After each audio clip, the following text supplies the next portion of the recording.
جی جی بولا جا سکتا ہے، اس میں میری ویڈیو ریکارڈ ہے، رضی اللہ عنہ پہ دھوکا۔ امام مسلم کے شاگرد نے جو 93 نمبر حدیث ہے نا صحیح مسلم کی، جب وہ سٹارٹ کی ہے نا انہوں نے کتاب الایمان میں،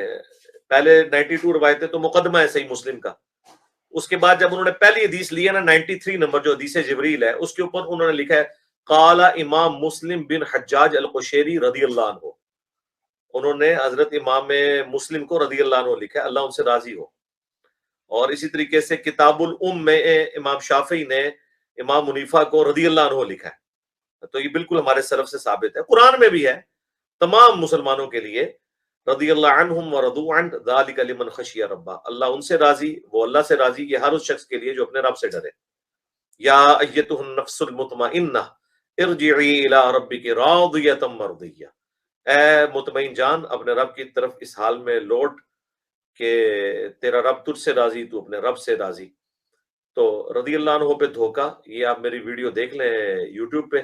اس آپ صحابہ کرام کو، تابعین، تبع تابعین، آج بھی کوئی مسلمانوں سے آپ رضی اللہ عنہ کہہ سکتے ہیں،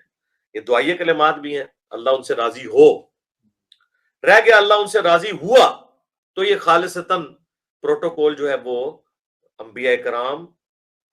صحابہ کرام، اہل بیت کے لیے، لیکن چونکہ یہ دعائیہ کلمات بھی ہیں وہ آپ کسی کو بھی دے سکتے ہیں۔